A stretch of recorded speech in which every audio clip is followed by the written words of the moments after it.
It's impossible. Lois could never have Superman's baby. Do you think her fallopian tubes could handle his sperm?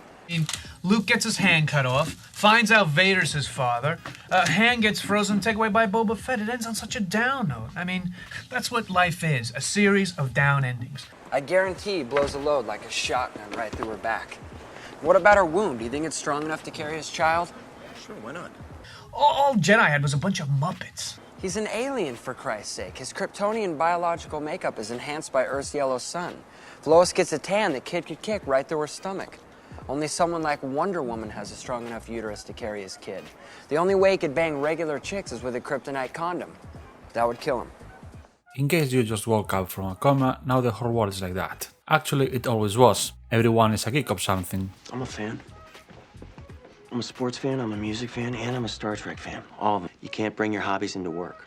That's having a fetish. Yeah, Josh, well, you'd never say fetish, no matter how tolerantly you condescending prick. Two people who play all fantasy leagues, know every little detail about football, the NBA, people that take pride in calling themselves anti-intellectual while handling their minds without knowing it, more data and all sorts of statistics than you need to get a PhD. And now we are talking about taking your hobbies to work. You can't do it unless they make you look cool and give you votes. And let's not forget how you spent a lot of presidential work time making it look like he actually kind of liked baseball because you have to pander to some hobbies. Going back to the point about everybody being a geek of something, you may say most people aren't. They go to work 5 days a week, spend the weekend going to some movie, some bar, some club, maybe a short trip, but they don't obsess about it, they only do those things to decompress from the week work. First, sorry, but the 90s are gone. People with only one 5 days, 40 hours a week job that gives them income enough just to do leisure things during the weekends are way fewer than you think. Second, even those that still exist, those perfect family heads that supposedly figured out their shit long ago, they are never going to tell you, but most of them have a room. A harmless room,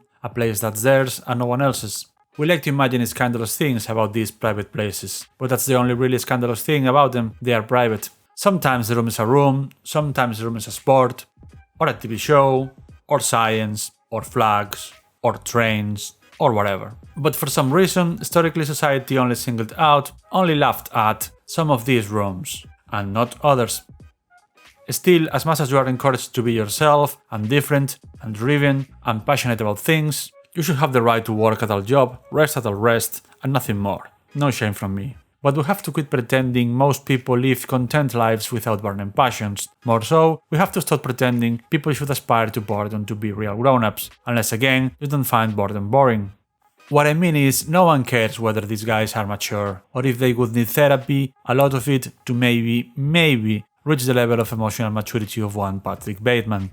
But you, of course, chastise a secretary. You can bring your hobbies to work, Josh, even if you aren't a super rich, super important person. Being a grown-up and Mr. Something is nothing.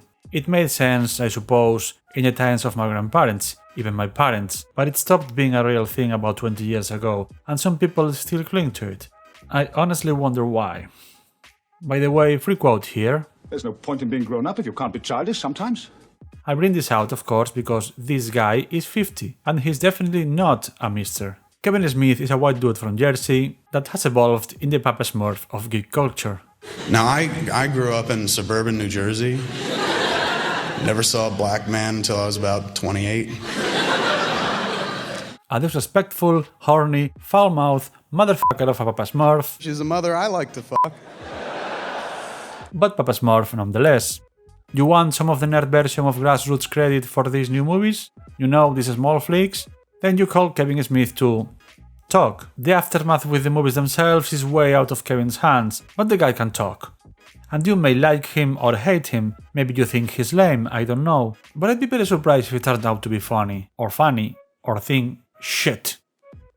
Much has been said about geek culture taking over the world in the last decade and a half. It's true, mainstream entertainment is dominated by comics, video games, even anime has gone mainstream. I have a friend that defined freaky, a Spanish word that encompasses geek, nerd and weirdo, this way. Freaky. instead of a person with fringe hobbies who is socially discriminated for them. Now you can be discriminated for not having those geeky, nerdy, freaky hobbies. But people don't talk enough about the first general in this worldwide conquer, the animal that crossed every mountain range for the first time with the release of an indie movie called Clerks in 1994. The guy made the movie with $27,500 of 1994 on his credit card, and now he is, well, truth be told, none of his movies made more than $56 million in the box office, but he is way better known than many other much more commercially successful filmmakers.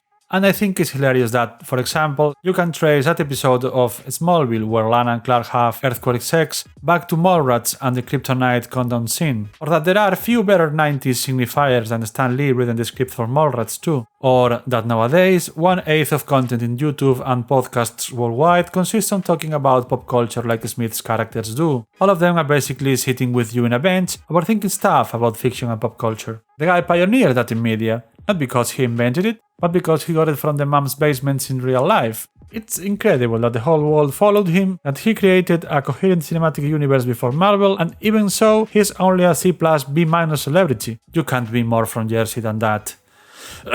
Sorry, Governor Christie. Anyway, Kevin Smith is revered/hated because this is the internet, and because he's a reference in Geekland, like it or not, and he'll continue to be that years after the big public has forgotten him. Yeah, we live in the Smithverse. Now, I'd like to remind all of you there was a time before the Smithverse, a long journey through the desert, and someday geeky culture will fall out of grace. People got tired of westerns and musicals, people get tired of everything given enough time, enough iterations of the same shit. We should savor this, but above all, we shouldn't fall in the trap of tempoleism. The truth is, our geeky media doesn't need to be watched by everyone to be successful, or even profitable. It only needs it when corporations expect that and throw a pile of money into advertisement to ensure it. We don't actually need that, so please, let people without burning passions live. They don't like comics, who cares? They don't like Star Wars, who cares? They may love sports or not love anything like that. Live and let live. Just because we are now on the top in a way, it's no reason to abuse that power. If not out of empathy, at least because I know, everybody knows, we're not going to be on top forever. There's no tower high enough you can't fall from it. If you think otherwise, you know nothing. Hope you like it. Like, subscribe and hit the bell. Thanks for watching.